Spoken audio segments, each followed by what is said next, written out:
Pastor song ಹಾಡ್ತೀರಿ join ಆಗತ್ತಂತ. ಹೌದಾ? ನೀವು ಒಂದು ಹಾಡು ಹಾಡ್ಕೊಳ್ಳೋಣ. ಹ್ಮ್ ಜೀವದಾಯಕ ಕ್ರಿಸ್ತನಿಗೆ ಸ್ತುತಿ ಗೀತೆಯ ಹಾಡ ಬನ್ನಿ, ಸರ್ವಭೂವಸಿಗಳೆಲ್ಲರೇ ಕನಮಾನವರ್ಪಿಸಿರಿ. ಜೀವದಾಯಕ ಕ್ರಿಸ್ತನಿಗೆ ಸ್ತುತಿ ಗೀತೆಯ ಹಾಡ ಬನ್ನಿ, ಸರ್ವಭೂವಸಿಗಳೆಂದರೆ ಕನಮಾನವರ್ಪಿಸಿರಿ. ನಿತ್ಯ ನಾಸದಿಂದ ಸುಳ್ಳು ಮಾರ್ಗದಿಂದ ನಿತ್ಯ ಕಾಲಕ್ಕೂ ತಪ್ಪಿಸುವ ಸತ್ಯ ಕ್ರಿಸ್ತನ ಕೊಂಡಾಡುವ. ನಿತ್ಯ ನಾಸದಿಂದ ಪಾಪ ಮಾರ್ಗದಿಂದ ನಿತ್ಯ ಕಾಲಕ್ಕೂ ರಕ್ಷಿಸುವ ಸತ್ಯ ಕ್ರಿಸ್ತನ ಕೊಂಡಾಡುವ. ಜೀವದಾಯಕ ಕ್ರಿಸ್ತನಿಗೆ ಸ್ತುತಿ ಗೀತೆಯ ಹಾಡ ಬನ್ನಿ, ಸರ್ವಭೂವಸಿಗಳೆಲ್ಲರೇ ಕನಮಾನವರ್ಪಿಸಿರಿ. ಪಾಪ ಮಾರ್ಗದಲ್ಲೂ ಭೋಗ ಕಾರ್ಯದಲ್ಲೂ ನಿತ್ಯ ಕಾಲಕ್ಕೂ ರಕ್ಷಿಸುವ ಸತ್ಯ ಕ್ರಿಸ್ತನ ಕೊಂಡಾಡುವ. ಯೇಸುವ ನಂಬದೆ ಹೋದರೆ ನಿಮಗೆ ಆತ್ಮರಕ್ಷಣೆಯು ಮಹಾಭಾಗ್ಯವು ತಪ್ಪಿ ನ್ಯಾಯ ತೀರ್ಪಾಗುವುದು. ಜೀವದಾಯಕ ಕ್ರಿಸ್ತನಿಗೆ ಸ್ತುತಿ ಗೀತೆಯ ಹಾಡ ಬನ್ನಿ, ಸರ್ವಭೂವಸಿಗಳೆಲ್ಲರೇ ಕನಮಾನವರ್ಪಿಸಿರಿ. ನವಚೇತನವ ನವ ಜೀವನವ ನವ ಸಂತಸವ ನವ ಭಾವವನು ಭಯ ಭಾವ ಹರನ ಬಿಡುವ. ನವ ಸಂತಸವ ನವ ಜೀವನವ ನವ ಸಂತಸವ ನವ ಭಾವವನು ಭಯ ಭಾವ ಹರನ ಬಿಡುವ. ಜೀವದಾಯಕ ಕ್ರಿಸ್ತನಿಗೆ ಸ್ತುತಿ ಗೀತೆಯ ಹಾಡ ಬನ್ನಿ, ಸರ್ವಭೂವಸಿಗಳೆಲ್ಲರೇ ಕನಮಾನವರ್ಪಿಸಿರಿ.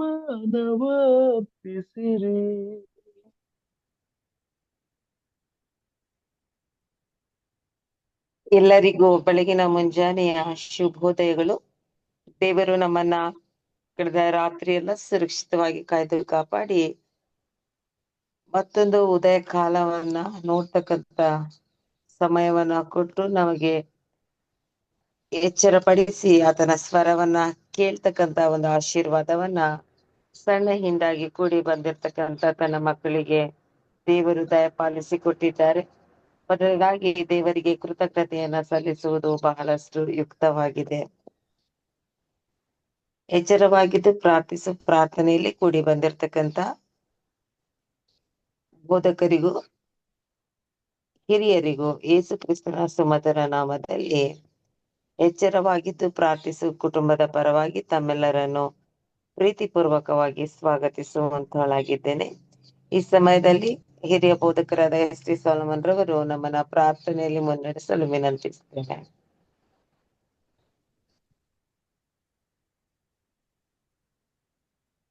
ಪ್ರಾರ್ಥನೆ ಮಾಡುವ. ಪ್ರೀತಿ ಸ್ವರೂಪನು ಕರುಣಾಕರನು ನಿತ್ಯಕ್ಕೂ ವಾಸಿಸುವ ನಮ್ಮ ತಂದೆಯಾದ ದೇವರೇ, ಈ ಉದಯ ಕಾಲದಲ್ಲಿ ಸ್ವಾಮಿ ಮತ್ತೊಂದು ಆವರ್ತಿ ನಿಮ್ಮ ಪಾದ ಸನ್ನಿಧಿಯಲ್ಲಿ ಬಂದು ಪ್ರಾರ್ಥಿಸುವಂತೆ ಭಾಗ್ಯಕ್ಕಾಗಿ ಸ್ತೋತ್ರ. ಇದು ಮಾಧ್ಯಮದಲ್ಲಿ ಸೇರಿರುವಂತ ಪ್ರತಿಯೊಬ್ಬ ನಿನ್ನ ಮಕ್ಕಳನ್ನು ಹೇಳುವಾಗ ಆಶೀರ್ವದಿಸು. ಹಾಗೂ ಇನ್ನು ಮುಂಜಾನೆ ನಿನ್ನ ವಾಕ್ಯವನ್ನ ತರಲಿಕ್ಕೆ ಹೋಗ್ತಕ್ಕಂಥ ನಿನ್ನ ಪ್ರಿಯ ದಾಸರಾದಂಥ ಜಾನ್ಸನ್ ಶರಣಪ್ಪ ಅವರ ಮೇಲೆ ನಿನ್ನ ಕೃಪೆ ಇರಲಿ. ಹಾಗೂ ಕರ್ತನೆ, ಈ ಮಾಧ್ಯಮದ ಮುಖಾಂತರವಾಗಿ ಬಂದು ಸೇರಿ ನಿನ್ನ ಪಾದಡಿಯಲ್ಲಿ ಸಲ್ಲಿಸುವಂತ ಪ್ರತಿಯೊಂದು ವಿಜ್ಞಾಪನೆಗಳನ್ನ ನೀನು ಲಾಲಿಸಿ ಸ್ವಾಮಿ, ನಮ್ಮೆಲ್ಲರನ್ನ ನಿನ್ನ ಹಸ್ತದ ಅವರಲ್ಲಿಟ್ಟುಕೊಂಡು ನೀನು ಪರಾಮರಿಸರಿಂದ ನಾವು ಪ್ರಾರ್ಥಿಸ್ತೇವೆ. ಕಷ್ಟ ಕಾಯಿಲೆಗಳಲ್ಲಿ ಇರ್ತಕ್ಕಂಥವ್ರಿಗಾಗಿ ಪ್ರಾರ್ಥಿಸ್ತೇನೆ ಸ್ವಾಮಿ. ಅವರ ಕಷ್ಟಗಳನ್ನು ಹೋಗಲಾಡಿಸು, ಸಮಸ್ಯೆಗಳನ್ನು ದೂರ ಮಾಡು, ಕಾಯಿಲೆಗಳನ್ನು ದೂರ ಮಾಡು. ಸಮೃದ್ಧಿಯ ಹಾದಿಯಲ್ಲಿ ಎಲ್ಲರೂ ಸಹ ಜೀವಿಸಲಿಕ್ಕಾಗುವಂತೆ ನೀನ್ ತನ್ನ ಕೃಪೆ ತೋರಿಸು ದೇವರೇ. ಮಾನ ಮಹಿಮೆಗಳು ನಿಮಗೊಬ್ಬರಿಗೆ ಸಲ್ಲಲಿ. ಈ ದಿನದ ಪ್ರಾರಂಭದ ಈ ಗಳಿಗೆಯಲ್ಲಿ ಸ್ವಾಮಿ, ನೀನೇ ನಮ್ಮ ಮುಂದಾಳಾಗಿದ್ದುಕೊಂಡು ಇಡೀ ದಿವಸದಲ್ಲಿ ನಮಗೆ ಬೇಕಾದಂತ ಶಾಂತಿ, ಸಮಾಧಾನ, ನೆಮ್ಮದಿ, ಆರೋಗ್ಯ, ಆಯುಷ್ಯಗಳನ್ನ ನೀವು ತಾನೇ ಕೊಟ್ಟು ನಮ್ಮನ್ನು ನಡೆಸುತ್ತಾ ಬರಬೇಕಾಗಿ ಯೇಸು ಕ್ರಿಸ್ತರ ಪಾದದಲ್ಲಿ ದೀನರಾಗಿ ಬೇಡಿದ್ದೇವೆ ತಂದೆಯೇ, ಆಮೆನ್. ನಮ್ಮನ್ನು ಪ್ರಾರ್ಥನೆಯಲ್ಲಿ ಮುನ್ನಡೆಸಿದ ಹಿರಿಯ ಬೋಧಕರಿಗೆ ಧನ್ಯವಾದಗಳು. ಈ ಸಮಯದಲ್ಲಿ ಸಹೋದರಿ ಗ್ರೇಸಿ ಅವರು ವಿಶೇಷ ಗೀತೆಯನ್ನ ಹಾಡುವವರಾಗಿದ್ದಾರೆ.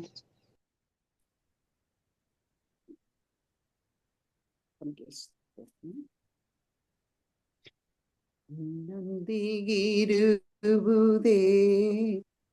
ಆಂತರ್ಯದಾಸೆಯ, ನಿಂಚಿತ್ತ ಮಾಡುವುದೇ ಹೃದಯದ ತವಕವಯ್ಯ. ನಿನ್ನೊಂದಿಗಿರುವುದೇ ಆಂತರ್ಯದಾಸೆಯ, ನಿಂಚಿತ್ತ ಮಾಡುವುದೇ ಹೃದಯದ ತವಕವಯ್ಯ. ಏಸಯ್ಯ ನಿನ್ನಂತಾನೇ ನನ್ ಮುಂದೆ ನಿಲ್ಲಿಸಿರುವೆ. ಏಸಯ್ಯ ನಿನ್ನಂತಾನೇ ನನ್ ಮುಂದೆ ನಿಲ್ಲಿಸಿರುವೆ. ನನಗಾಗಿ ಎಲ್ಲವ ಮಾಡುವವನೇ, ಮಾಡಿ ಮುಗಿಸುವವನೇ. ನನಗಾಗಿ ಎಲ್ಲವ ಮಾಡುವವನೇ, ಮಾಡಿ ಮುಗಿಸುವವನೇ. ನನ್ ಭಾರವ ನನ್ನೋರೆಯ ನಿನ್ ಪಾದದೀಳಿಸಿರುವೆ. ನನ್ ಭಾರವ ನನ್ನೋರೆಯ ನಿನ್ ಪಾದದೀಳಿಸಿರುವೆ. ಏಸಯ್ಯ ನಿನ್ನಂತಾನೇ ನನ್ ಮುಂದೆ ನಿಲ್ಲಿಸಿರುವೆ. ಕನಿಕರ ದಯವು ದೀರ್ಘ ಶಾಂತಿಯು ಕೃಪೆಯುಳ್ಳವನೇ. ಕನಿಕರ ದಯವು ದೀರ್ಘ ಶಾಂತಿಯು ಕೃಪೆಯುಳ್ಳವನೇ. ನನ್ನಾತ್ಮವ ನಾಶನಕ್ಕೆ ತಪ್ಪಿಸದೆ ನನ್ ರಕ್ಷಿಸಿದೆ. ನನ್ನಾತ್ಮವ ನಾಶನಕ್ಕೆ ತಪ್ಪಿಸಿದೆ ನನ್ ರಕ್ಷಕನೇ. ಏಸಯ್ಯ ನಿನ್ನಂತಾನೇ ನನ್ ಮುಂದೆ ನಿಲ್ಲಿಸಿರುವೆ. ಎಬಿನೇಜರೇ ಎಲೆಲೋಯ್ ಎಂದೆಂದು ಉನ್ನತನೇ. ಎಬಿನೇಜರೇ ಎಲೆಲೋಯ್ ಎಂದೆಂದು ಉನ್ನತನೇ. ಏಳ್ ಶಡಾಯ್ ಸರ್ವಶಕ್ತ ನೀನೇ, ಎಲ್ರೋಹಿ ಕಾಣ್ಮವನೇ.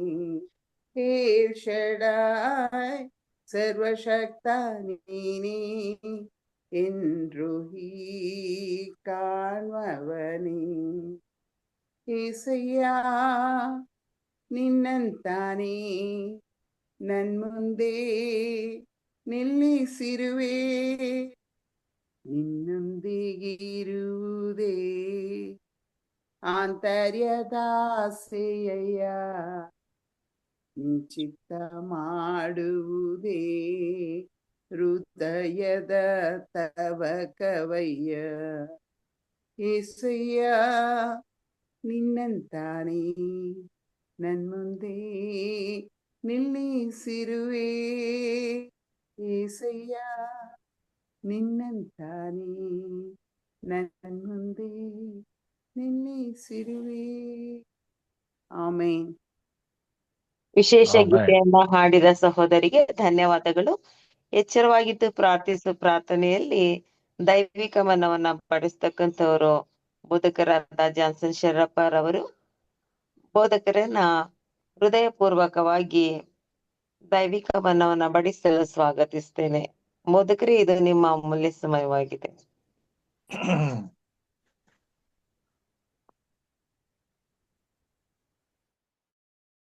ದೇವನಾಮಕ್ಕೆ ಸ್ತೋತ್ರ. ಬೆಳಗಿನ ಸಮಯಕ್ಕಾಗಿ ನಾನು ದೇವರಿಗೆ ಕೊಂಡಾಡುತ್ತಾ ಕೊಟ್ಟಂತ ವಿಶೇಷವಾದ ಸಮಯಕ್ಕಾಗಿ ನಾನು ದೇವರಿಗೆ ವಂದನೆ ಸಲ್ಲಿಸ್ತೇನೆ. ಈ ಕಾರ್ಯಕ್ರಮದ ನಿರ್ಮಾಪಕರು, ನಿರ್ದೇಶಕರು, ಸಂಕಲನ ವ್ಯವಕಲನ ಎಂಬುದಾಗಿ ನಾವು ಹೇಳುವಂತ ಸಮಯದಲ್ಲಿ ಈ ಪ್ರಾರ್ಥನಾ ಕೂಟದಲ್ಲಿ ದೇವರು ನಮ್ಮನ್ನು ಭಾಗಿಯಾಗಿ ಮಾಡಿದಕ್ಕಾಗಿ ದೇವರಿಗೆ ವಂದನೆಯನ್ನು ಸಲ್ಲಿಸುವನಾಗಿದ್ದೇನೆ. ಬಂದಂತ ಪ್ರತಿಯೊಬ್ಬರು ಕೂಡ ದೇವರ ಹೆಸರಿನಲ್ಲಿ ವಂದನೆ ಸಲ್ಲಿಸುತ್ತಾ ಈ ದಿನದ ಒಂದು ಸತ್ಯದ ವಾಕ್ಯಗಳನ್ನು ದೇವರ ವಾಕ್ಯಗಳಿಂದ ನಾವು ತಿಳಿದುಕೊಳ್ಳೋಣ. ಅದರ ಪ್ರಕಾರ ನಡೀಲಿಕ್ಕೆ ನಾವು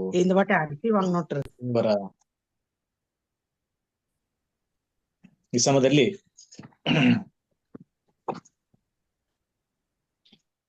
ಇದನ್ನ ಅಡ್ಜಸ್ಟ್ ಮಾಡ್ಕೋಬೇಕು ಸ್ವಲ್ಪ ವಿಡಿಯೋ.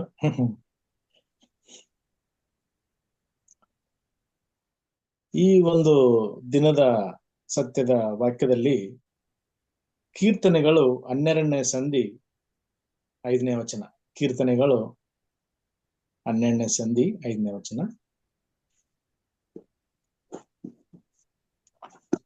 ನಮ್ಮ ಗ್ರೇಸ್ ಅಕ್ಕನವರು ಒಳ್ಳೆಯ ಹಾಡನ್ನು ಹಾಡಿದ್ದಾರೆ.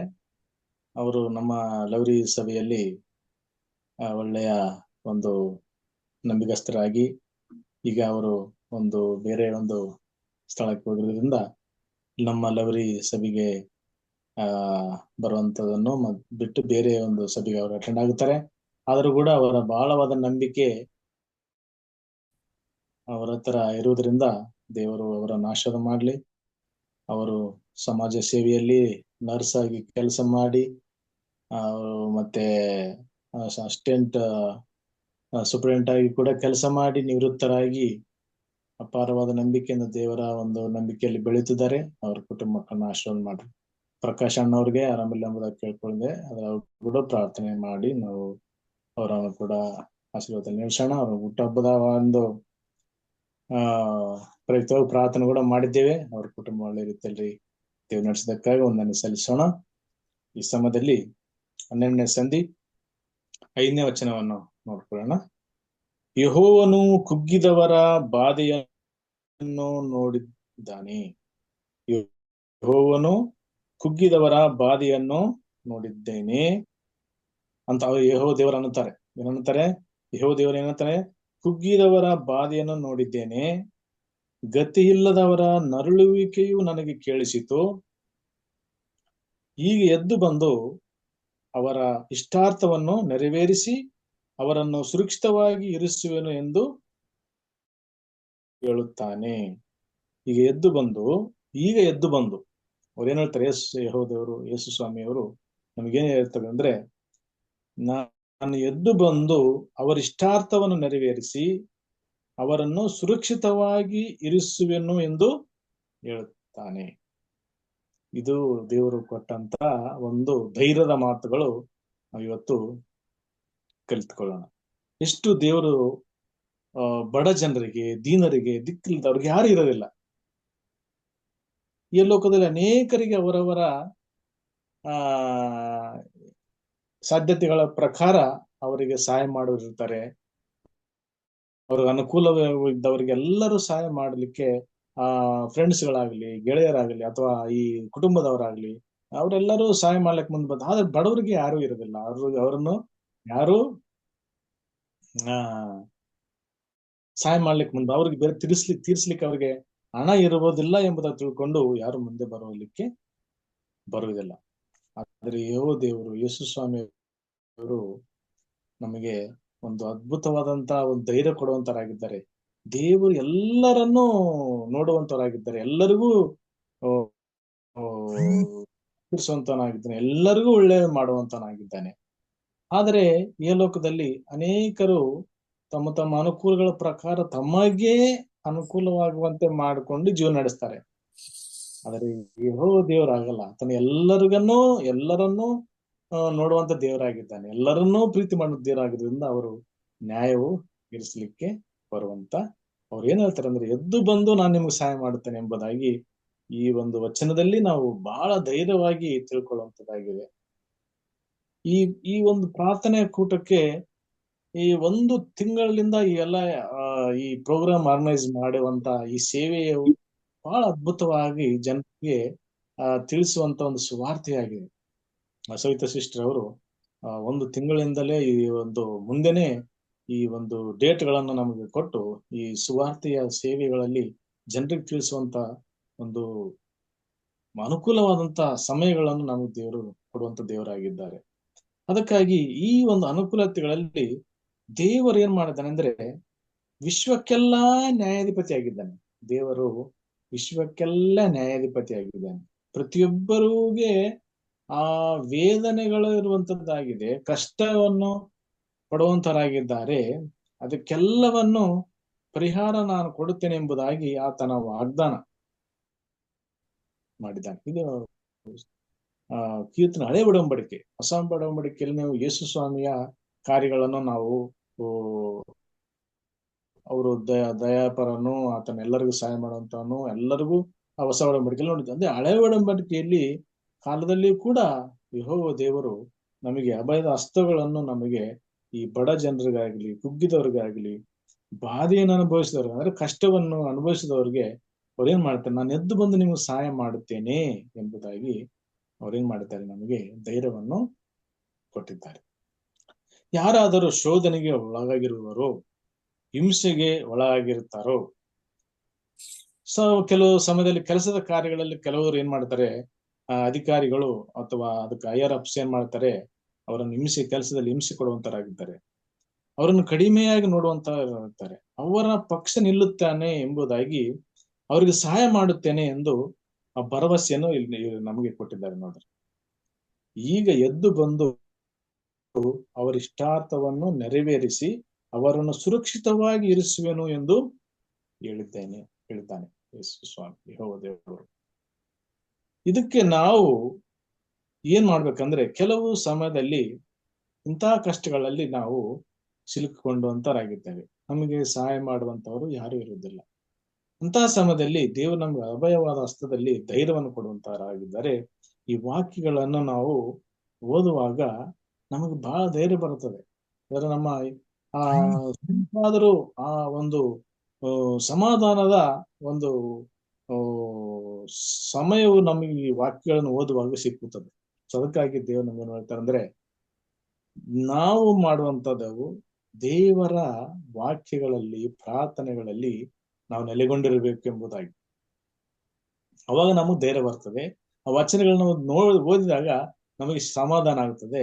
ಅದರಿಂದ ಆ ದೇವರಲ್ಲಿ ನಂಬಿಕೆಯಲ್ಲಿ ನಾವು ಹೆಚ್ಚು ಕಾಲವನ್ನು ನಾವು ನಂಬಿಕೆಯಲ್ಲಿಡುವಂತ ಸಮಯ ಬರುತ್ತೆ. ಅದೇ ರೀತಿಯಲ್ಲಿ ಆರ್ಥಿಕ ಪರಿಸ್ಥಿತಿಯಿಂದ ನಮ್ಮನ್ನು ಕಡಿಮೆಯಾಗಿ ನೋಡುವಂತವರಿಗೆ ದೇವರು ಏನ್ ಮಾಡ್ತಾನೆ, ಧೈರ್ಯ ಪಡಿಸುವಂತಾನೆ. ಇಂತಹ ಪರಿಸ್ಥಿತಿಯಲ್ಲಿ ಇದ್ದವರ ಪಕ್ಷ ನಾನು ಇರುತ್ತೇನೆ ಎಂದು ಹೇಳಿದ್ದೇನೆ.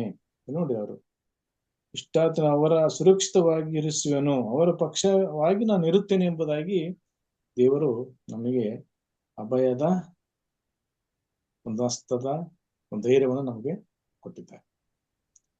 ಹಳೆ ಒಡಂಬಡಿಕೆಯಲ್ಲಿ ಕೂಡ ಧರ್ಮೋಪದೇಶ ಕಾಂಡದಲ್ಲಿ ಇವೆಲ್ಲವನ್ನು ದೇವರು ಮೋಶೆಯ ಮುಖಾಂತರ ನಮಗೆ, ತನ್ನ ಇಸ್ರಾಯೇಲ್ ಜನರಿಗೆ ಈ ಒಂದು ವಚನಗಳನ್ನು ನಾವು ಕೊಟ್ಟಿದ್ದಾರೆ. ಧರ್ಮೋಪದೇಶ ಕಾಂಡ 15ನೇ ಸಂಧಿ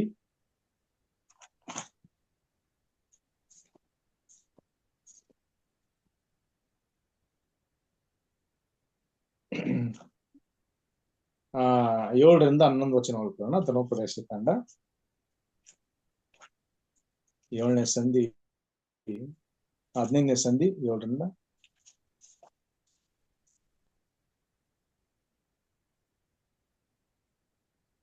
ಧರ್ಮೋಪದೇಶ ಕಾಂಡ 15ನೇ ಸಂಧಿ 7ರಿಂದ 11. ನಿಮ್ಮ ದೇವರಾದ ಯೆಹೋವನು ನಿಮಗೆ ಕೊಡುವ ದೇಶದ ಯಾವ ಊರಲ್ಲಿಯಾದರೂ ಸ್ವದೇಶದವನಾದ ಬಡವನು ಇದ್ದರೆ ನೀವು ಆ ಬಡ ಸಹೋದರನಿಗೆ ಮನಸ್ಸನ್ನು ಕಠಿಣ ಮಾಡಿಕೊಂಡು ಅವನಿಗೆ ಸಹಾಯ ಮಾಡದೆ ಇರಬಾರದು. ಅಂದ್ರೆ ಈ ಗುಣಗಳು ನಮಗೆ ಇರಬೇಕೆಂಬುದಾಗಿ. ಬಡವರು ಇರ್ತಾರೆ, ಅವರನ್ನು ಬೇರೆ ಜನರ ತರ ಅವ್ರೇನ್ ಮಾಡ್ತಾರೆ, ಬೇರೆ ಜನರು ಬಡವರನ್ನು ಅವರು ಕೇರ್ ಮಾಡೋದಿಲ್ಲ, ಅಥವಾ ಅವ್ರ ಕಡೆ ನೋಡಿ ಅವ್ರ ಕಷ್ಟನೇ ಅವರು ಅನುಭವಿಸ್ತಿರ್ತಾರೆ. ಆದರೆ ಕ್ರೈಸ್ತರಂತ ನಮ್ಗೆ ಏನ್ ಹೇಳ್ತಾನೆ ಅಂದ್ರೆ, ಅಂತ ಬಡವರು ಈ ನಮ್ಮ ಒಂದು ಸ್ಥಳದಲ್ಲಿ ಇದ್ದರೆ ಅಂತವರಿಗೆ ನೀವೇನ್ ಮಾಡಬೇಕು, ಸಹಾಯ ಮಾಡದೆ ಇರಬಾರದು. ನೀವು ಕೈದೆರೆದು ಅವರ ಅವಸರಕ್ಕೆ ಬೇಕಾದನ್ನು ಕೊಟ್ಟು ಸಹಾಯ ಮಾಡಬೇಕು. ನೀವು ಬಿಡುಗಡೆಯುಂಟಾಗುವ 7ನೇ ವರ್ಷವು ಸಮೀಪವಾಯ್ತೆಂದು ನೀಚವಾದ ಆಲೋಚನೆಯನ್ನು ಮಾಡಿ ಆ ಬಡ ಸಹೋದರನ ವಿಷಯದಲ್ಲಿ ಮೋರೆ ಕರ್ರಗೆ ಮಾಡಿಕೊಂಡು ಏನು ಕೊಡದೆ ಇರಬಾರದು. ನೋಡಿರಿ, ಹಾಗೆ ಧಿಕ್ಕರಿಸಿದರೆ ಅವನು ಒಂದು ವೇಳೆ ನಿಮ್ಮ ವಿಷಯದಲ್ಲಿ ಯೆಹೋವನಿಗೆ ಮೊರೆಯಿಟ್ಟಾನು, ನೀವು ದೋಷಗಳಾಗಿ ತೋರಿ ಬಂದಿರಿ. ಮೋಶೆಗೆ ಅನೇಕ ಒಂದು ನಿಬಂಧನೆಗಳನ್ನು ಯೆಹೋವ ದೇವರು ಕೊಟ್ಟಿದ್ದಾನೆ, ಅದನ್ನು ಬರೀರಿ ಎಂಬುದಾಗಿ ಹೇಳಿದ್ದಾನೆ. ಸೊ ಅದೆಲ್ಲ ಬರೆದು ಅನೇಕ ಒಂದು 10 ಆಜ್ಞೆಗಳನ್ನು ಬಿಟ್ಟು 10 ಆಜ್ಞೆಗಳು ಯೆಹೋವ ದೇವರು ಕೈಯಿಂದ ಬರೆದು 10 ಆಜ್ಞೆಗಳನ್ನು ನಮಗೆ ಕೊಟ್ಟಿದ್ದಾನೆ. ಸತ್ಯವೇದ ಎಲ್ಲವೂ ಪ್ರವಾದಿಗಳು, ಭಕ್ತರು, ಪಂಡಿತರು ಅಥವಾ ದೇವರ ಸೇವಕರುಗಳು ಸತ್ಯವೇದವನ್ನು ಬರೆದಿದ್ದಾರೆ.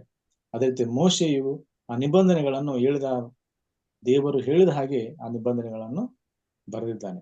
ಅದು ನಮಗೆ ಈಗ ಅದನ್ನ ನಾವು ಓದಲಿಕ್ಕೆ ನಾವು ನೋಡಿದಾಗ ಅದನ್ನ ನಾವು ಪಾಲಿಸಬೇಕು ಎಂಬುದಾಗಿ ಅವರು ನಮಗೆ ಉದಾಹರಣೆಯಾಗಿ ಹೇಳುವಂತವರಾಗಿದ್ದಾರೆ. ಅಂದ್ರೆ ಅದನ್ನ ನಾವು ಪಾಲಿಸಿದಂತ ಪಕ್ಷದಲ್ಲಿ ನಾವು ಒಂದ್ ವೇಳೆ ನೋಡ್ರಿ, ಯೆಹೋವನಿಗೆ ಮೊರೆಯಿಟ್ಟನು ಅಂದ್ರೆ ನೀವು ಸಹಾಯ ಮಾಡಲಿಲ್ಲ ಎಂಬುದು, ಪಕ್ಕದಲ್ಲಿ ಇದ್ದಾರೆ ಅವರು ನಮಗೆ ಏನು ಸಹಾಯ ಮಾಡ್ತಿಲ್ಲ ಎಂಬುದು, ಅವರು ದೇವರಿಗೆ ಮೊರೆಯಿಟ್ಟನು, ನೀವು ದೋಷಿಗಳಾಗಿ ತೋರಿ ಬಂದಿರಿ. ಇಂತಹ ಒಂದು ಸಮಯ ಅಂದ್ರೆ ದೇವರ ಒಂದು ಸೇವೆ ಮಾಡುವ ಸಂದರ್ಭದಲ್ಲಿ ಅನೇಕ ಕಷ್ಟಗಳು, ತೊಂದರೆಗಳು, ಹಿಂಸೆಗಳು ಇವೆಲ್ಲವೂ ಬರ್ತವೆ. ಅದಕ್ಕೆ ದೇವರು ನಮಗೆ ಧೈರ್ಯ ಕೊಡುವಂತನಾಗಿದ್ದಾನೆ. ನೀವು ಈ ಒಂದು ಕಾರ್ಯಗಳಲ್ಲಿ ನೀವು ಭಾಗಿಯಾಗಬೇಕು. ನಾನು ಬಂದು ನಿಮ್ಮನ್ನು ಏನ್ ಮಾಡ್ತೇನೆ, ಸಂರಕ್ಷಣೆ ಮಾಡ್ತೇನೆ. I will arise and come ಅಂತಾರ ಅವ್ರು. ನಾನು ಎದ್ದು ಅಂದ್ರೆ ಪರಲೋಕ ಸಿಂಹಾಸನದಲ್ಲಿ ಕೂತಿದ್ದಂತ ಯೇಸುಸ್ವಾಮಿಯವರು, ಯೆಹೋವ ದೇವರು, ನಾನು ಎದ್ದು ಬಂದು ನಿಮ್ಗೆ ಸಹಾಯ ಮಾಡುತ್ತೇನೆ ಎಂಬುದಾಗಿ ದೇವರು ನಮಗೆ ಅಭೇದ ವಚನಗಳನ್ನು ಕೊಡುವಂತರಾಗಿದೆ. ಅಬ್ರಾಹ್ಮನ ಕಾಲದಿಂದ ಈ ಪರಿಸ್ಥಿತಿಗಳು ನಡೆಯುತ್ತವೆ. ಯಾವುದೋ ಪರಿಸ್ಥಿತಿಯಲ್ಲಿ ಬಡವರನ್ನು, ಕೆಳಮಟ್ಟದವರನ್ನು ಶೋಷಣೆಗೆ ಒಳಗಾಗುತ್ತಾರೆ. ಪುರಾತನ ಕಾಲದಿಂದ ಮೋಶೆ ಕಾಲದಲ್ಲಿ ಇದೇ ಮೋಶೆ ಹೆಂಡತಿ ಕಪ್ಪಾಗಿದ್ದಾಳೆ ಎಂಬುದಾಗಿ ಹೇಳಿ ವೇದನೆ ಕೊಟ್ಟಿದ್ದಾರೆ.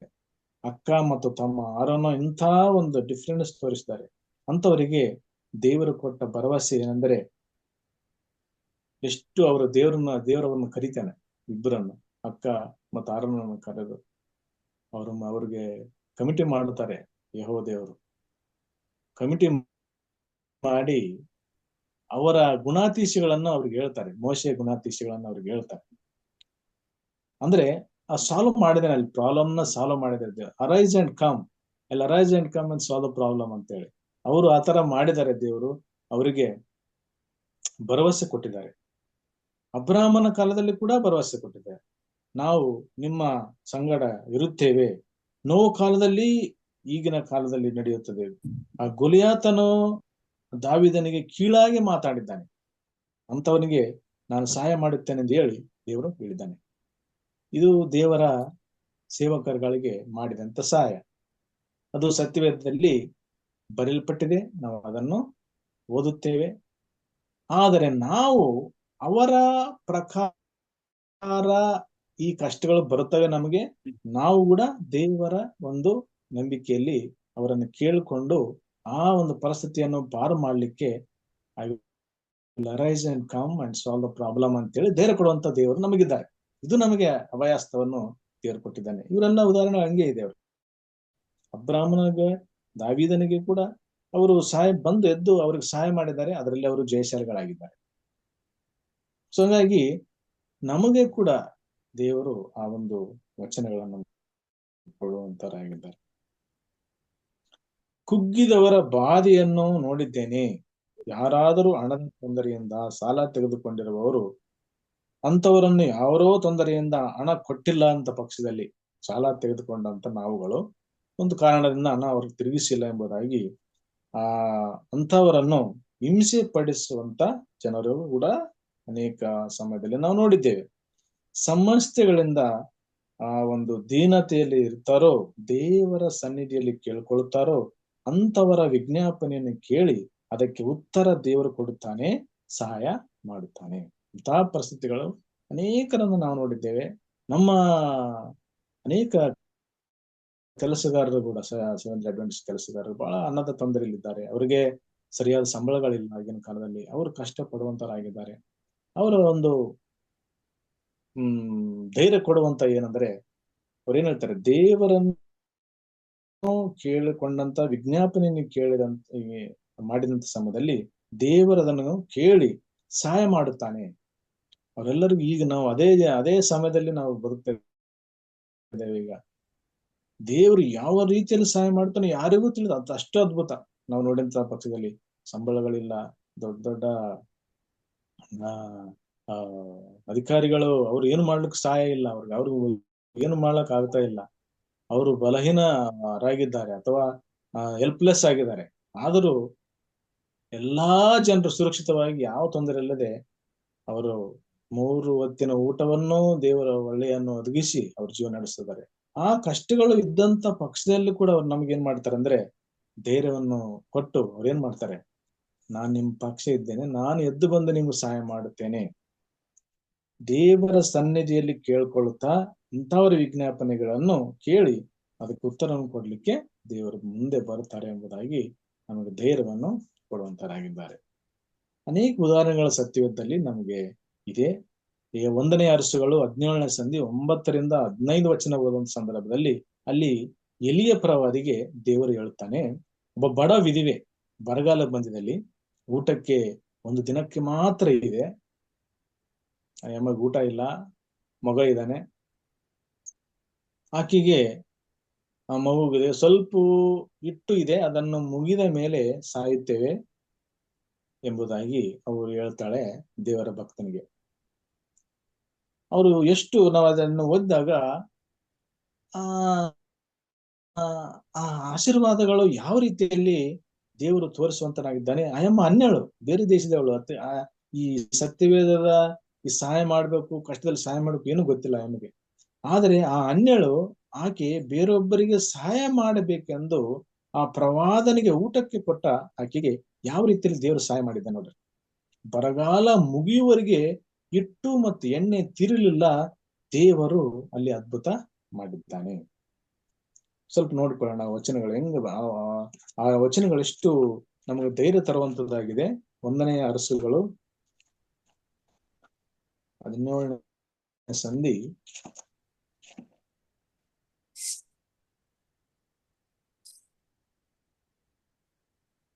ಯೆಹೋವನು ಅವನಿಗೆ, ಅಂದ್ರೆ ಯಾರಿಗೆ, ಎಲಿಯನಿಗೆ, ಚಿದೋನ್ ಪರ್ಯಾಪ್ತ ಊರಿಗೆ ಮೋಸು, ನಿನ್ನನ್ನು ಸಾಕಬೇಕೆಂದರೆ ಒಬ್ಬ ವಿಧಿವೆಗೆ ಆಜ್ಞಾಪಿಸಿದ್ದಾನೆ ಅಂದನು. ಅವನು ಅಲ್ಲಿಂದ ಹೊರಟು ಶರಾಪ್ತದ ಊರು ಬಾಗಿಲಿನ ಸಮೀಪಕ್ಕೆ ಬಂದಾಗ ಸೌದಿಯನ್ನು ಕುಡಿಸಿರುವ ಒಬ್ಬ ವಿಧಿವೆಯನ್ನು ಕಂಡು ಆಕೆಯನ್ನು ಕೂಗಿ, ದಯವಿಟ್ಟು ಕುಡಿಯುವುದಕ್ಕೆ ಒಂದು ತಂಬಿಗೆ ನೀರು ಕೊಡು. ಸೊ ಇಲ್ಲಿ ಯಾರಯ್ಯಮ್ಮ, ಶರಾಪ್ತ ಊರಿಗೆ, ಬೇರೆ ದೇಶದವರು, ಬೇರೆ ಅವರು ಕ್ರೈಸ್ತರಲ್ಲ ಅಥವಾ ನಮ್ಮ ಇಸ್ರೇಲ್ ಜನಾಂಗದವರಲ್ಲ. ಆ ಒಂದು ಹೆಣ್ಣು ಮಗಳಿಗೆ ನಾವು ನೋಡುವಾಗ ಆ ಭಕ್ತಿಯನ್ನ ನಾವು ನೋಡೋ ಸಂದರ್ಭದಲ್ಲಿ ಆ ಹೆಣ್ಣು ಮಗಳು ಅವರಿಗೆ ಊಟ ಕೊಡ್ತಾಳೆ. ಆ ಊಟ ಕೊಟ್ಟಾಗ ಅವನು ಆಶೀರ್ವಾದ ಮಾಡುತ್ತಾನೆ. ಇದು ಏನ್ ಮಾಡ್ತಾನೆ, ಅದ್ಭುತ ಮಾಡಿದ್ದಾನೆ. ಅವರ ಹಿಟ್ಟು ಎಣ್ಣೆ ಆ ಬರಗಾಲ ತೀರುವವರೆಗೂ ಆ ಮನೆಯಲ್ಲಿತ್ತು ಎಂಬುದಾಗಿ. ಇದು ಅಭಯಸ್ಥ. ಕಷ್ಟಪಡುವವರಿಗೆ, ಆ ದೀನ ದಲಿತರಿಗೆ, ಅಥವಾ ಅವರು ಯಾವ ರೀತಿಯಲ್ಲಿ ಹೀನ ಸ್ಥಿತಿಯಲ್ಲಿದ್ದಾರೆ ಅಂತವರನ್ನು ಕೂಡ ನಾನು ಮೇಲೆ ತರುತ್ತೇನೆ ಎಂಬುದಾಗಿ ವಾಗ್ದಾನ ಮಾಡಿದ ದೇವರು ದೇವರು ಎಲ್ಲರನ್ನು ಪ್ರೀತಿ ಮಾಡುತ್ತಾ ದೇವರಾಗಿದ್ದಾನೆ. ಬಡವರನ್ನು, ಶ್ರೀಮಂತರನ್ನು, ಕೆಟ್ಟವರನ್ನು, ಒಳ್ಳೆಯವರನ್ನು ಎಲ್ಲರನ್ನು ಪ್ರಾರ್ಥನೆ ಅಥವಾ ಅವರನ್ನು ನಡೆಸುವಂತ ದೇವರಾಗಿದ್ದಾರೆ. ನಾವು ನಂಬಿಕೆಯಾದಂತ ನಾವುಗಳೇನ್ ಮಾಡಿದ್ರೆ ನಮ್ಮ ಪ್ರಾರ್ಥನೆಯಲ್ಲಿ ಆ ವಿಜ್ಞಾಪನೆಗಳನ್ನು ಕೇಳಿಕೊಂಡಾಗ ಅವರು ಏನ್ ಮಾಡಿದ್ದಾರೆ, ಅವಕ್ಕೆ ಸಹಾಯವನ್ನು ಮಾಡಿದ್ದಾರೆ. ಸೊ ಹಂಗಾಗಿ ಆ ಹೆಣ್ಣು ಮಗಳು ಆ ಒಂದು ಅದ್ಭುತಗಳನ್ನು ಮಾಡಿ ಆ ಹೆಣ್ಣು ಮಗಳು ನಂಬಿಕೆಯುಳ್ಳ ಜೀವನ ನಡೆಸಲಿಕ್ಕೆ ಸಹಾಯ ಮಾಡಿದ್ದಾರೆ ದೇವರು. ಬಡವಳು ಅಮ್ಮ, ಊಟನೇ ಇಲ್ಲ ಅವ್ರಿಗೆ.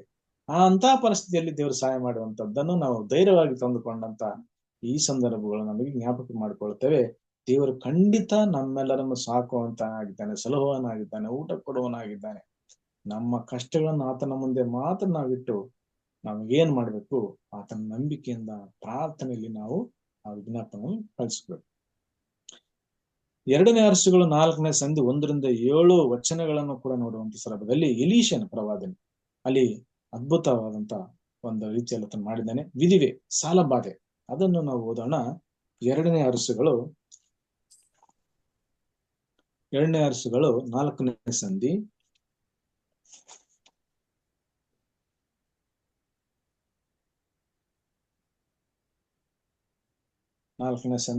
1ರಿಂದ ಕೆಲವು ವಚನ ಓದೋಣ.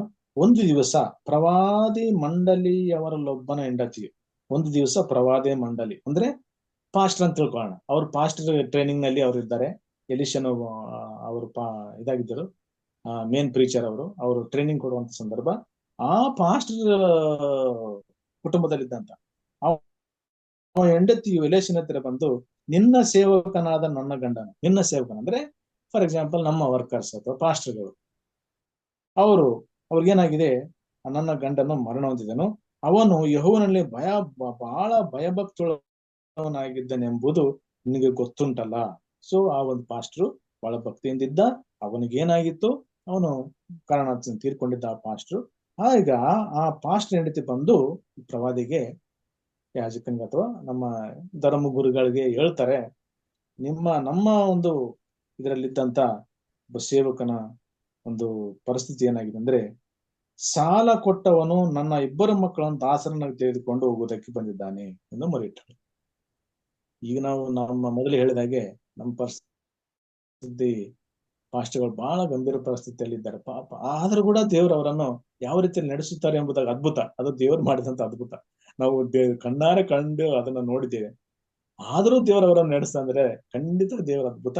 ಈ ರೀತಿಯಲ್ಲಿ ದೇವರ ಸತ್ಯವೇದದಲ್ಲಿ ನಮಗೆ ಬರೆಯಲ್ಪಟ್ಟಿದೆ, ಎಲ್ಲರನ್ನು ಕಾಪಾಡುತ್ತಾನೆ ಎಂಬುದಾಗಿ. ಸೊ ಇಲ್ಲಿ ನಮಗೆ ಎಲ್ಲ ಈ ಒಂದು ಕಥೆಗಳು ಅಥವಾ ದೇವರ ವಾಕ್ಯಗಳು ನಮ್ಗೆ ಗೊತ್ತಿದೆ. ಏನಂದ್ರೆ ಆ ಯಮ್ಮ ಕೇಳ್ಕೊಂಡಾಗ ಎಣ್ಣೆ ಒಂದು ಅಲ್ಲಿ ಆ ಗಡಿಗಳಲ್ಲಿ ಇರುವಂತ ಒಂದು ಸಂದರ್ಭ ನೋಡೋಣ. ಅಲ್ಲಿ ಸಾಲದ ಈ ಬಾಧೆ ಇದೆ. ಸಾಲ ತೀರಿಸಲಿಲ್ಲ ಎಂದು ಅವರ ಈ ಮಕ್ಕಳನ್ನು ತೆಗೆದುಕೊಂಡು ಹೋಗಿ ಕೆಲಸ ಮಾಡಿಸಿಕೊಳ್ತಿದ್ದಾರೆ. 2 ಮಕ್ಕಳು, ಆ ಹೆಣ್ಣು ಮಗಳು ಏನಂದ್ರೆ ಆ ಒಂದು ಪಾಸ್ಟರ್ ಹೆಂಡತಿ ಎಲೀಷನ ಹತ್ತಿರ ಬಂದು ಅವಳ ಕಷ್ಟವನ್ನು ಹೇಳ್ಕೊಳ್ತಾಳೆ. ಪರಿಸ್ಥಿತಿ ಹೇಳ್ಕೊಂಡಂತ ಸಂದರ್ಭದಲ್ಲಿ ಗಂಡ ಇಲ್ಲ, ಸತ್ತೋಗಿದ್ದಾನೆ.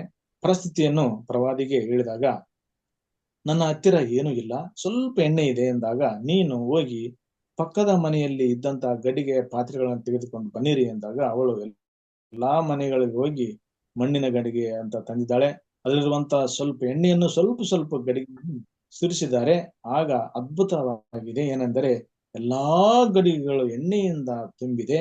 ನಿಮ್ಮ ಮಕ್ಕಳನ್ನು ಕರೆದು ಎಣ್ಣೆಯನ್ನು ಮಾರಿ ಸಾಲವನ್ನು ತೀರಿಸು, ಉಳಿದ ಹಣದಿಂದ ನಿಮ್ಮ ಜೀವನ ಸಾಗಿಸಿರಿ ಎಂದು ಎಂದಿದ್ದಾರೆ. ಪ್ರವಾದಿ ಹೇಳಿದ ಹಾಗೆ ಮಾಡಿದ್ದಾಳೆ. ಆ ವಿಧಿವೆ ಬಡವರು, ಶೋಷಿತರಿಗೆ, ಒಳಗಾಗದಂತವರಿಗೆ ತಪ್ಪದೆ ದೇವರು ಸಹಾಯ ಮಾಡುತ್ತಾನೆ ಎಂದು ಅವರ ಜೊತೆ ಇರುತ್ತಾನೆ ಎಂಬುದಾಗಿ ವಾಗ್ದಾನ ಮಾಡಿದ್ದಾನೆ. ಇದು ನಮಗೆ ಎಷ್ಟು ಧೈರ್ಯವನ್ನು ತರುವಂತದ್ದಾಗಿದೆ. ಅವ್ರು ಹೇಳಿದಂತೆ ಮಾಡಿದಾಳೆ. ನಾವು ಕೂಡ ದೇವರು ಹೇಳಿದಂತೆ ನಾವು ಮಾಡ್ಬೇಕು. ನಾವು ಕಷ್ಟದಲ್ಲಿದ್ದೇವೆ ಅಂತ ಹೇಳಿ ನಮ್ಮ ಒಂದು ದೇವರನ್ನು ಬಿಟ್ಟು ಅವ್ರನ್ನ ಕೇಳಿ ಇವ್ರನ್ನ ಕೇಳಿ ದೇವರಿಗೆ ವಿಜ್ಞಾಪನೆ ಮಾಡೋದು ಬಿಟ್ಟು ಅವ್ರನ್ನ ವಿಜ್ಞಾಪನೆಗಳು ಬೇರೆಯವ್ರ ವಿಜ್ಞಾಪನೆ ಮಾಡ್ಕೊಂತ ನಾವು ಹೋದ್ರೆ ಇನ್ನೂ ನಾವು ಕಷ್ಟವನ್ನು ಅನುಭವಿಸುವಂತ ಪರಿಸ್ಥಿತಿ ಬರ್ತದೆ. ಅದಕ್ಕಾಗಿ ದೇವ್ರು ಏನ್ ಹೇಳ್ತಾ ಇದ್ರೆ, ಅವರ ಮಾತನ್ನು ಕೇಳ್ರಿ.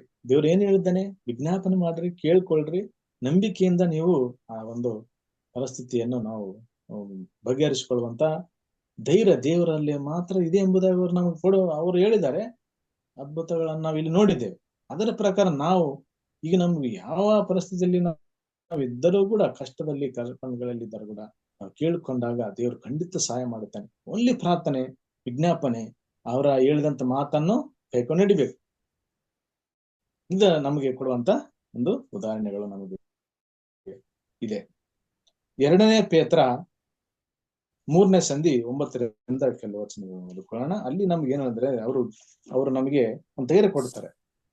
ಯೇಸು ಸ್ವಾಮಿ ಅವರು 3ನೇ ಸಂಧಿ 2ನೇ ಪೇತ್ರನ 3ನೇ ಸಂಧಿ 9ರಿಂದ ಕೆಲವು ವಚನಗಳು ನೋಡೋಣ. ಕರ್ತನು ತನ್ನ ವಾಗ್ದಾನವನ್ನು ನೆರವೇರಿಸುವುದಕ್ಕೆ ತಡ ಮಾಡುತ್ತಾನೆಂಬುದ ಕೆಲವರು ಅರ್ಥ ಮಾಡಿಕೊಳ್ಳುವ ಪ್ರಕಾರ ಆತನು ತಡ ಮಾಡೋದಿಲ್ಲ. ಅಂದ್ರೆ ಆತನು ಪ್ರಾಮಿಸ್ ಮಾಡಿದ್ದಾನೆ. ನಾವು ಎಲ್ಲಿ ನೋಡಿದವಲ್ಲ ಕೀರ್ತನೆಗಳು, ನಾನು ಬಂದು ನಿಮ್ಗೆ ಸಹಾಯ ಮಾಡುತ್ತೇನೆ, ಅವರ ಬಾಧೆಗಳನ್ನು ತಿಳಿಸ್ತೇನೆ ಎಂಬುದಾಗಿ ವಾಗ್ದಾನ ಮಾಡಿದ್ದಾನೆ. ಈ ವಾಗ್ದಾನ ನಮಗೆ ತಡವಾಗಿದೆ, ನಾವು ಅದನ್ನ ಮಾಡ್ಕೊಳ್ಳುವಾಗ ಅದನ್ನ ಮಾಡ್ತಾ ಇಲ್ಲ ಎಂಬುದಾಗಿ ನಾವು ಬೇರೆ ಒಂದು ಯೋಚನೆಗೆ ಹೋಗಬಾರದು ಎಂಬುದಾಗಿ ಅವರು ನಮ್ಗೆ ಧೈರ್ಯ ಕೊಡುತ್ತಾರೆ. ಖಂಡಿತ ಮಾಡ್ತಾನೆ. ಅವರು ಸತ್ಯ ದೇವರು, ಸತ್ಯವನ್ನ ನುಡಿಸ್ತಾನೆ, ಸತ್ಯವನ್ನು ಮಾಡ್ತಾನೆ. ಅದರಲ್ಲಿ ಯಾವ ಸಂಶಯ ನಮಗೆ ಗೊತ್ತಿದ್ದ ಹಾಗೆ ಸಂಶಯ ಇಲ್ಲ. ಸುಳ್ಳು ಆಗುವಂತ ಪರಿಸ್ಥಿತಿ ಇಲ್ಲ. ಅದಕ್ಕಾಗಿ ಅವ್ರೇನ್ ಮಾಡ್ತಾರೆ ಅಂದ್ರೆ, ತಿರುಗಿ ಯಾವನಾದರೂ ನಾಶವಾಗದರಲ್ಲಿ ಆತನ ಇಷ್ಟಪಡದೆ ಎಲ್ಲರೂ ತನ್ನ ಕಡೆಗೆ ತಿರುಗಿಕೊಳ್ಳಬೇಕೆಂದು ಅಪೇಕ್ಷಿಸುವನಾಗಿದ್ದು ನಿಮ್ಮ ವಿಷಯದಲ್ಲಿ ದೀರ್ಘ ಶಾಂತುಗಳನ್ನಾಗಿದ್ದಾನೆ. ನಾವು ಪದೇ ಪದೇ ಇನ್ನೂ ಭಕ್ತಿಯಲ್ಲಿ ಹೆಚ್ಚಾಗಬೇಕು, ಇನ್ನೂ ಅವರನ್ನು ನಂಬಬೇಕು, ಇನ್ನೂ ಅವ್ರ ಕಡೆ ತಿರುಗಿಕೊಳ್ಬೇಕೆಂಬುದಾಗಿ ಸಮಯವನ್ನು ನಾವು ಕೊಡ್ತಾನೆ. ಆಗ್ಲಿ ಅವರಿಗೆ ತೊಂದರೆ ಅನುಭವಿಸ್ಬೇಕೆಂಬುದಾಗಿ ಉದ್ದೇಶ ಅಲ್ಲ. Some closer to God. ನಾವು ಕಷ್ಟ ಬಂದಾಗ, ಇಂಥ ಪರಿಸ್ಥಿತಿಯಲ್ಲಿ ಬಂದಾಗ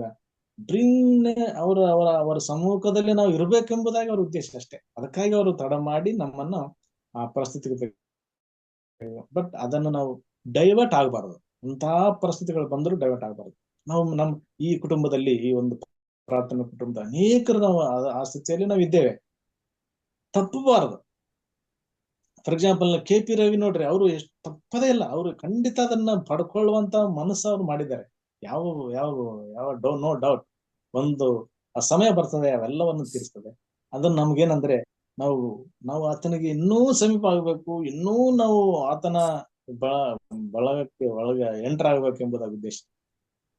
ನಮ್ಮ ಹತ್ರ ಏನಾದರೂ ಕೆಲವು ವೈಯಕ್ತಿಕ ಜೀವನದಲ್ಲಿ ಏನಾದ್ರು ಹೆಚ್ಚು ಕಮ್ಮಿ ಇದ್ರು ಕೂಡ ಅದನ್ನು ನಾವು ಬಿಟ್ಟು ಆತನ ಸಮೀಪ ಬರಬೇಕೆಂಬ ಉದ್ದೇಶ ಮಾತ್ರ ಇರ್ತದಾಗ್ಲಿ. ಬರೀ ಯಾವುದೋ ಅವ್ರ ಹತ್ರ ನಾವು ಏನಂದ್ರೆ ಅವರು ನಮ್ಗೆ ಧೈರ್ಯ ಕೊಡ್ತಾರೆ ಅಂದ್ರೆ, ಯಾರು ನಾಶವಾಗಬಾರದು, ಆತನ ಇಷ್ಟಪಡ ಎಲ್ಲರನ್ನು ತಿರುಗಿಕೊಳ್ಳಬೇಕೆಂದು ಅಪೇಕ್ಷಿಸೋನಾಗಿದ್ದು ನಿಮ್ಮ ವಿಷಯದಲ್ಲಿ ದೀರ್ಘ ಸ್ವಲ್ಪ ವೇಟ್ ಮಾಡ್ತಾರೆ. ಅಂದ್ರೆ ನಾವು ಅವರ ಸಮೀಪಕ್ಕೆ ಬರಬೇಕೆಂಬುದಾಗಿ ನಮ್ಗೆ ಅವರು ಉದ್ದೇಶ. ಅನ್ಯಾಯ ಮಾಡುವವರನ್ನು, ಕೆಟ್ಟತನವನ್ನು, ಬಡತನ, ಶೋಷಣೆ ಮಾಡುವವರನ್ನು ಖಂಡಿತ ಅವರಿಗೆ ದೇವರು ಶಿಕ್ಷೆ ಕೊಡುತ್ತಾನೆ. ಅವರಿಗೆ ವಿಶ್ವಾಸಕ್ಕೆ ನಾವು ನ್ಯಾಯಬದ್ಧವಾಗಿರ್ಬೇಕೆಂಬುದಾಗಿ ಅವರಿಗೆ ಸಹಾಯ ಮಾಡುವಂತ ಸಂದರ್ಭಗಳು ದೇವರು ನಮಗೆ ಧೈರ್ಯ ಕೊಡುವಂತರಾಗಿದ್ದಾರೆ. ಕೀರ್ತನೆಗಳು 96:3.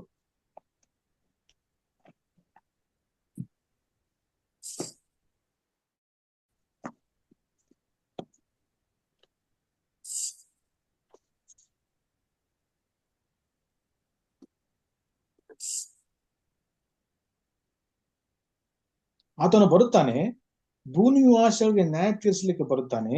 ಆತನ ಲೋಕಕ್ಕೆ ನೀತಿಗೆ ಅನುಸಾರವಾಗಿಯೂ ಜನಾಂಗಗಳಿಗೆ ಸತ್ಯತೆಯಿಂದಲೂ ನ್ಯಾಯ ತೀರಿಸುವನು. ಕಷ್ಟ ಕೊಡುವಂತರಾಗಿದ್ದಾರೆ. ಸಾಲ ಕೊಟ್ಟವರಿಗೆ ಕಷ್ಟ ತೆಗೆದುಕೊಂಡವರು ಕಷ್ಟ ಕೊಡುವಂತರಾಗಿದ್ದಾರೆ. ಅನ್ಯಾಯ ಮಾಡುವಂತರಾಗಿದ್ದಾರೆ. ಲಂಚ ತೆಗೆದುಕೊಂಡು ಬೇರೆ ಜನರಿಗೆ ಪಡುವಂತದನ್ನು ಅವರು ತೆಗೆದುಕೊಳ್ಳುವಂತ, ಇದೆಲ್ಲವೂ ನಡೆಯುವಂತದ್ದಾಗಿದೆ. ಅದಕ್ಕಾಗಿ ಅವರು ಏನ್ ಹೇಳ್ತಾರೆ ಅಂದ್ರೆ, ಆತನು ಬರುತ್ತಾನೆ, ಇಸ್ ಕಮಿಂಗ್, ನ್ಯಾಯ ತೀರಿಸಲಿಕ್ಕೆ ಬರ್ತಾನೆ. ಅವ್ರಿಗೆಲ್ಲರಿಗೂ ಶಿಕ್ಷೆ ಆಗ್ತದೆ. ಅಂತವ್ರು ಈ ಲೋಕದಲ್ಲಿ ತುಂಬಿದ್ದಾರೆ. ನಮಗೆ ಕಷ್ಟಗಳು ಬರುತ್ತದೆ. ಬೇರೆ ಅವ್ರಿಗೂ ಸಿಗುವಂತದ್ದು ಬೇರೆಯವರು ತೆಗೆದುಕೊಳ್ತಾರೆ. ಅವ್ರ ಮೇಲೆ ಏನೋ ಹೇಳಿ, ಬೇರೆಯವರಿಗೆ ಕೆಟ್ಟದಾಗಿ ಹೇಳಿ ಅವರು ತಮ್ಮನ್ನು ಪಡ್ಕೊಳ್ತಾರೆ. ಅದಕ್ಕೆಲ್ಲ ದೇವರು ನ್ಯಾಯ ತೀರಿಸ್ತಾನೆ ಎಂಬುದಾಗಿ ದೇವರು ಬರ್ತದೆ.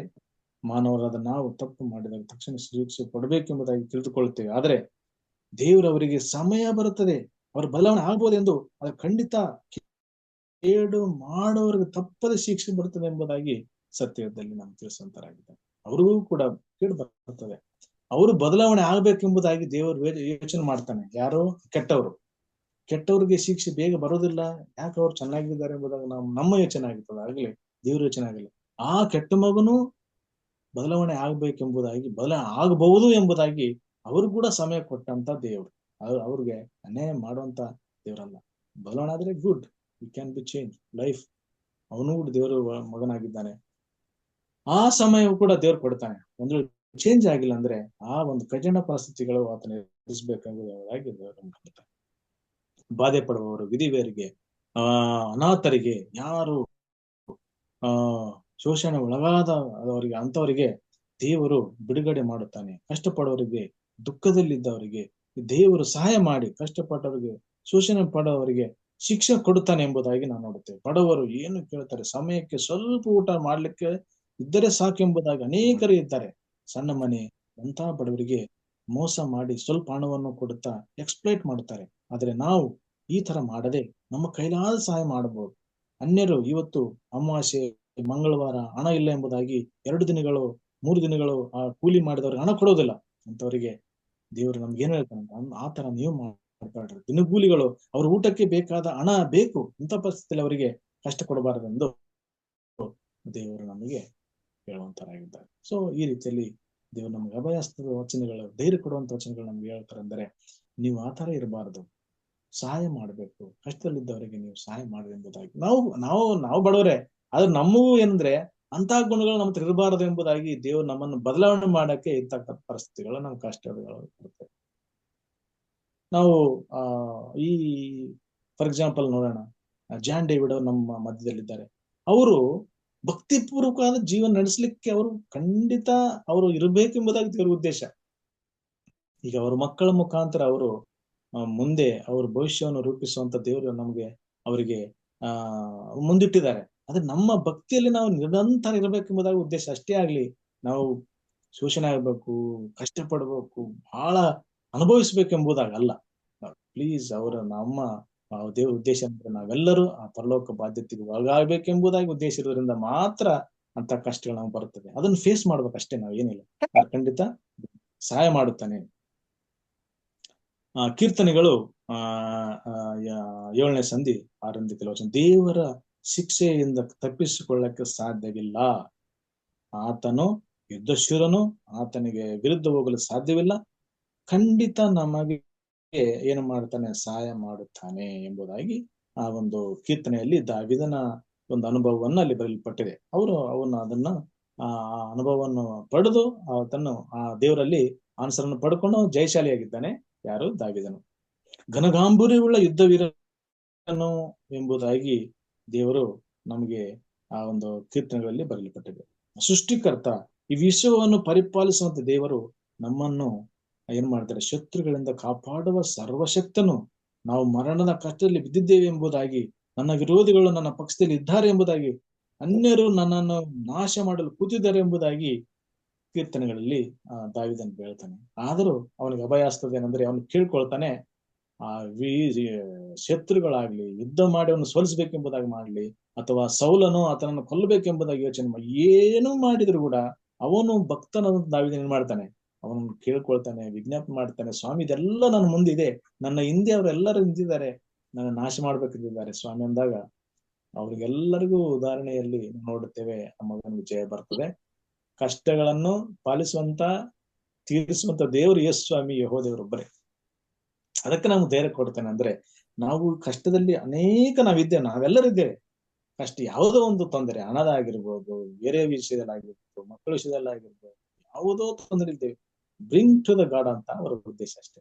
Come to the close of God. ಅವರು ಸಹಾಯ ಮಾಡುತ್ತಾರೆ ಖಂಡಿತ. ಅಂದ್ರೆ ನಾವು ಪರಿಪೂರ್ಣವಾಗಿ ನಾವು ಅವರನ್ನು ನಂಬಬೇಕು.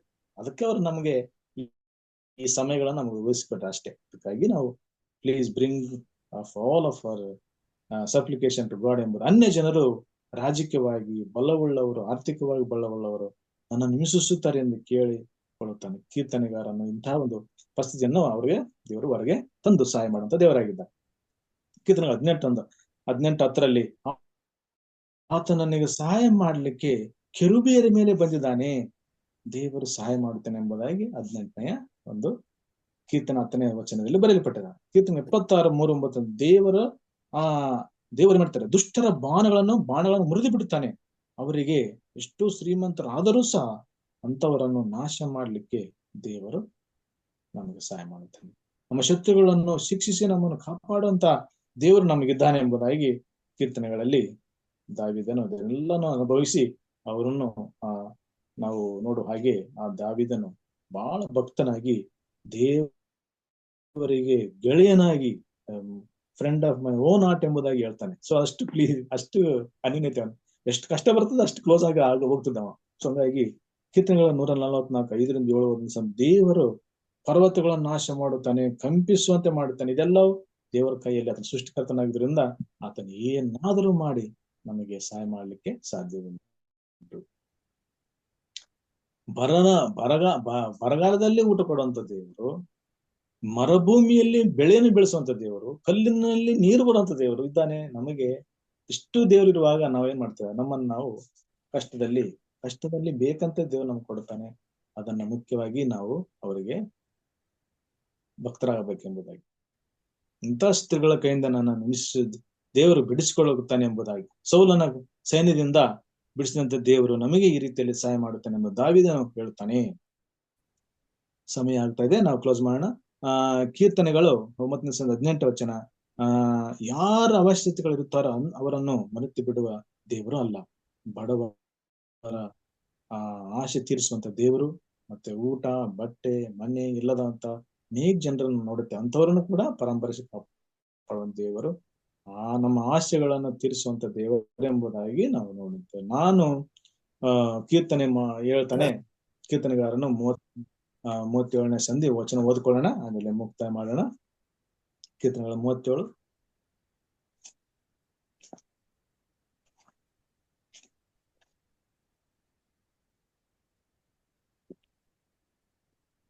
ಕೀರ್ತನೆಗಳ 37 24-25. 25ನೇ ವಚನ, ನಾನು ಬಾಲಕನಾಗಿದ್ದೆನು. ಯಾರಂತಾರೆ? ದಾವೀದನಂತಾನೆ. ಸಣ್ಣವನಿದ್ದಾಗ, ಈಗ ವೃದ್ಧನಾಗಿದ್ದೇನೆ, ವಯಸ್ಸಾಗಿದೆ, ಈವರೆಗೂ ನೀತಿವಂತನು ದಿಕ್ಕಿಲ್ಲದೆ ಬಿದ್ದಿರುವುದನ್ನಾಗಲಿ ಅವನ ಸಂತತಿಯವರು ಭಿಕ್ಷೆ ಬೇಡಿ ತಿನ್ನುವುದನ್ನಾಗಲಿ ನೋಡ್ಲಿಲ್ಲ. ಸೊ ಸಣ್ಣವರಿಂದ ಇರುವುದು ದಾವೀದನು ಮುದುಕನಾಗಿ ವಯಸ್ಸಾಗಿ ಮುಪ್ಪಿನವರೆಗೆ ಎಲ್ಲ ನೋಡಿದ್ದಾನೆ.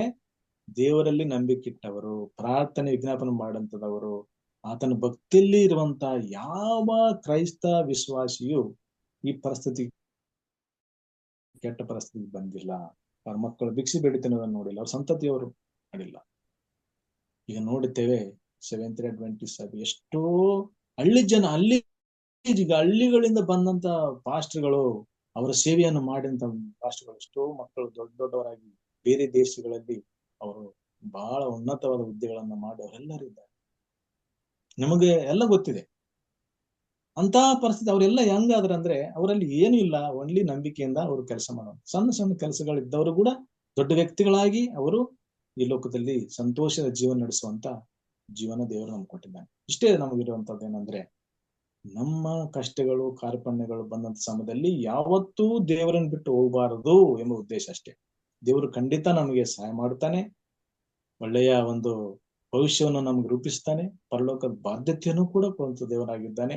ಇಂತಹ ಧೈರ್ಯದಿಂದ ನಾವು ಜೀವಿಸೋಣ. ಕಷ್ಟ ಕಾರ್ಯಕ್ರಮ ಇದ್ದಾಗ ಕೂಡ ದೇವರ ಸನ್ನಿಧಿಯನ್ನು ನಾವು ಯಾವತ್ತೂ ಬಿಡದೆ ಸಹಾಯ ಮಾಡುವಂತ ದೇವರು ನಮಗಿದ್ದಾನೆ ಎಂಬುದಾಗಿ bring our all supplication to God. ದೇವರ ಸಮ್ಮುಖದಲ್ಲಿ ನಾವು ಕಾಳ್ಕೊಳ್ಳೋಣ. ದೇವರು ನಮ್ಮೆಲ್ಲರನ್ನು ಆಶೀರ್ವಾದ ಮಾಡಲಿ. ಈ ಭಕ್ತಿ ಜೀವಿತವನ್ನು ನಾವೆಲ್ಲರೂ ಬಿಡದೆ ದೇವರ ಸೇವೆಯನ್ನು ಮಾಡುವಂತ ಮಕ್ಕಳಾಗಿ ನಾವು ಜೀವಿಸೋಣ. ಸವಿತಾ ಸಿಸ್ಟರ್ ವಂದನೆ ಸಲ್ಲಿಸ್ತೇನೆ. ಅವರು ನಮ್ಗೆ ಈ ಡೇಟ್ ಕೊಟ್ಟಿದ್ರು. ಡೇಟ್ ನಾನು ಯೋಚನೆ ಮಾಡ್ತಿದ್ದೆ ಬರ್ತದೋ ಇಲ್ಲೋ ಎಂಬುದಾಗಿ. ಖಂಡಿತ ಅದು ಅಂದ್ರೆ ಆ ಡೇಟ್ ಪ್ರಕಾರ ಅವರು ಪ್ರೋಗ್ರಾಮ್ ನಾನು ಒಳ್ಳೆ ಲಿಸ್ಟ್ ಪ್ರಕಾರ ಮಾಡ್ತಿದ್ದಾರೆ. ದೇವರು ಅವರ ಸೇವೆಯನ್ನು ಬಲಪಡಿಸಲಿ. ಸತ್ಯವೇದದಲ್ಲಿ ಅನೇಕ ಹೆಣ್ಮಕ್ಳು ಇದ್ದಾರೆ, ಅವ್ರು ಸೇವೆ ಮಾಡಿದ್ದಾರೆ. ಆದ್ರೆ ಈಗಿನ ಕಾಲದಲ್ಲಿ ಅನೇಕ ಮುಂದೆ ಬರಬೇಕು. ಇಂಡಿಪೆಂಡೆಂಟ್ ಆಗಿ ಸೇವೆ ಮಾಡುವಂತವರು ಮುಂದೆ ಬಂದು ದೇವರ ಸೇವೆ ಮಾಡಿಸ್ದಲ್ಲಿ ಮೆಡಿಕಲ್ ಮಿನಿಸ್ಟ್ರಿ ಮುಖಾಂತರ ದೇವರ ಸಮಾಜದಲ್ಲಿ ಅವರಲ್ಲಿ ದೇವರೆಲ್ಲ ಅವರನ್ನು ಆಶೀರ್ವಾದ ಮಾಡುತ್ತಾರೆ. ಆ ಪರಲೋಕದ ಬಾಧ್ಯತೆಯನ್ನು ನಮಗೆ ಕೊಡುವಂತ ದೇವರಾಗಿದ್ದಾರೆ. ಸಾಧ್ಯವಾದಷ್ಟು ನಾವು ದೇವರ ಸೇವೆ ಮಾಡೋಣ. ಹಾಡುಗಳ ಮುಖಾಂತರ, ದೇವರ ಸೇವೆಯನ್ನು ಸಂದೇಶಗಳ ಮುಖಾಂತರ ನಮ್ಮ ಭಕ್ತಿಯನ್ನು ನಾವು ದೇವರ ಮೇಲೆ ಮೆಟ್ಟು ಅವರನ್ನು ನಾವು ಆರಾಧಿಸುತ್ತಾ ಕೊಂಡಾಡುತ್ತಾ ಆ ಭಕ್ತಿಯ ಜೀವಿತವನ್ನು ನಡೆಸಲಿಕ್ಕೆ ನಾವು ಪ್ರಯತ್ನ ಪಟ್ಟು ಅವರ ಸೇವೆಯನ್ನು ಮಾಡೋಣ. ದೇವರ ನಾಮಕ್ಕೆ ಸ್ತೋತ್ರ. ಎಲ್ಲರಿಗೂ ವಂದನೆಗಳು, ನಮಸ್ಕಾರ.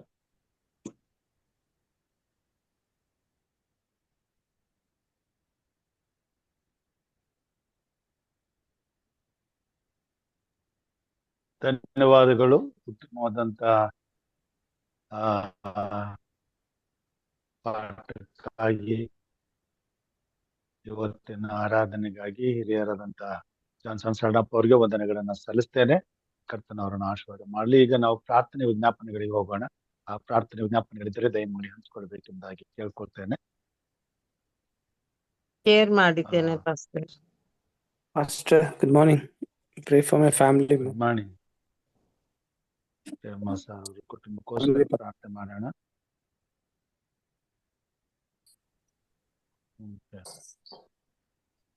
Pastor, pray for me. ಹುಷಾರಿಲ್ಲ, ಕೋಲ್ಡ್ ಆಗಿದೆ. ಓಕೆ, ಯಶವಂತ್ ಸರ್ ಅವರ ಆರೋಗ್ಯಕ್ಕಾಗಿ ಪ್ರಾರ್ಥನೆ ಮಾಡೋಣ. ಹಿರಿಯರಂತ ಹೇಮಲತಮ್ಮ ಅವರು ಪ್ರಾರ್ಥನೆ ಮಾಡ್ಬೇಕೆಂದ ಕೇಳ್ಕೊಳ್ತೇನೆ. Good morning pastor. Good morning. ಹೇಳಿ.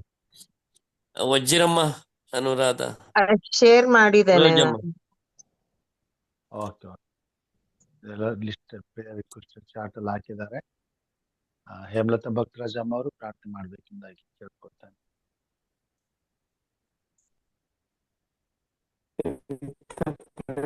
For my family tomorrow. Add it to the list.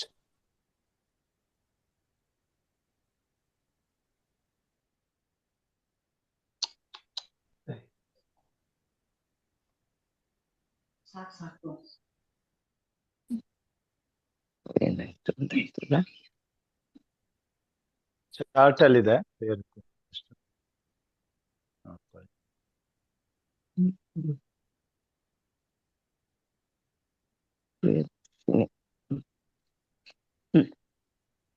ಪ್ರಾರ್ಥನೆ ಮಾಡೋಣ. ಭೂಮಿ ಆಕಾಶಗಳ ಒಡೆಯನೆ ಅಪ್ಪ ಸ್ವಾಮಿ, ಮತ್ತೊಂದು ಮುಂಜಾನೆಯನ್ನ ಇಲ್ಲಿ ನಮ್ಮನ್ನ ಜೀವಿತರ ಸಂಖ್ಯೆಯಲ್ಲಿ ಉಳಿಸಿ ನಿನ್ನ ಸನ್ನಿಧಿಯಲ್ಲಿ ಕೂಡಿ ಬಂದು ನಿನ್ನನ್ನು ಆರಾಧಿಸುವ ಕೃಪೆ ಮಾಡಿದ್ದಕ್ಕಾಗಿ ಸ್ತೋತ್ರ ಕೃತಜ್ಞತೆಗಳನ್ನು ಸಲ್ಲಿಸ್ತೇವಪ್ಪ. ತಂದೆಯಾದ ದೇವರೇ, ಈ ನಿನ್ನ ಮುದ್ದು ಮಗನ ಮೂಲಕ ನಮಗೆ ಕೊಟ್ಟಂತ ಸಂದೇಶಕ್ಕಾಗಿ ನಿನಗೆ ಸ್ತೋತ್ರ ಕೃತಜ್ಞತೆಗಳನ್ನು ಸಲ್ಲಿಸ್ತೇವಪ್ಪ. ಹೌದಪ್ಪ, ಕಷ್ಟದ ಸಮಯದಲ್ಲಿ ನೀನು ಎಂದು ಕೈ ಬಿಡುವವನಲ್ಲ, ತೊರೆದು ಬಿಡುವವನಲ್ಲ. ನಮ್ಮ ಕಷ್ಟಗಳನ್ನ ನೋಡಿ ನಮ್ಮನ್ನ ಕರುಣಿಸಿ ನಮಗೆ ಸಹಾಯ ಹಸ್ತವನ್ನ ಚಾಚುವಾತನಾಗಿದ್ದೆ ಎಂಬುದನ್ನ ನಿನ್ನ ಮಗನ ಮೂಲಕ ನಮಗೆ ನೀಡಿದ ಸಂದೇಶಕ್ಕಾಗಿ ನಿನಗೆ ಸ್ತೋತ್ರ ಕೃತಜ್ಞತೆಗಳನ್ನು ಸಲ್ಲಿಸ್ತೇವೆ. ಈ ಮಗನ ಕುಟುಂಬವನ್ನ ಹೆಚ್ಚೆಚ್ಚಾಗಿ ಆಶೀರ್ವದಿಸಿ ಬಲಪಡಿಸುವ. ಇನ್ನು ಅನೇಕ ಕಡೆಗಳಲ್ಲಿ ನಿನ್ನ ಸ್ವಾರ್ಥ ಸೇವೆಯಲ್ಲಿ ಭಾಗಿಯಾಗ್ಲಿಕ್ಕೆ ಮಗನಿಗೆ ಇನ್ನೂ ಉತ್ತಮವಾದಂತ ಅವಕಾಶಗಳನ್ನು ಒದಗಿಸಿ ನಿನ್ನ ಸೇವೆಯಲ್ಲಿ ಮುಂದುವರಿಯುವಂತ ಕೃಪೆ ಮಾಡಿ ನಡೆಸಪ್ಪ ತಂದೆಯಾದ ದೇವರು. ಅದೇ ರೀತಿಯಲ್ಲಿ ಈ ಒಂದು ಕೂಟದಲ್ಲಿ ಕೂಡಿ ಬಂದಂತ ಪ್ರತಿಯೊಬ್ಬೊಬ್ಬರ ಕುಟುಂಬದಲ್ಲಿ ಇರುವಂತ ಎಲ್ಲ ಕಷ್ಟ, ನಷ್ಟ, ನೋವು, ಸಂಕಟ, ಬೇನೆಗಳನ್ನ ನೀನು ಬಲ್ಲಾತನಾಗಿದ್ದೀಯ. ಪ್ರತಿಯೊಬ್ಬರ ಎಲ್ಲ ಕಷ್ಟಗಳಲ್ಲಿ ಸ್ವಾಮಿ ನೀನು ಪಾಲುಗಾರನಾಗಿದ್ದು ಸಂತೈಸುವಾತನಾಗಿದ್ದು ಅವರನ್ನ ಮತ್ತೊಮ್ಮೆ ನಿನ್ನ ಸನ್ನಿಧಿಗೆ ಕರ್ತಂದು ನಿನ್ನ ಮಕ್ಕಳಾಗಿ ಜೀವಿಸುವ ಅನುವು ಮಾಡಿಕೊಡುವ ಆತನಾಗಿದ್ದೆ ಎಂಬ ದೃಢ ವಿಶ್ವಾಸದಿಂದ ತಂದು ಈಗ ಕೆಲವು ಬೇಡಿಕೆಗಳನ್ನ ನಿನ್ನ ಪಾದ ಸನ್ನಿಧಿಯಲ್ಲಿ ಒಪ್ಪಿಸಿಕೊಡುವವರಾಗಿದ್ದೇವೆ ತಂದೆ.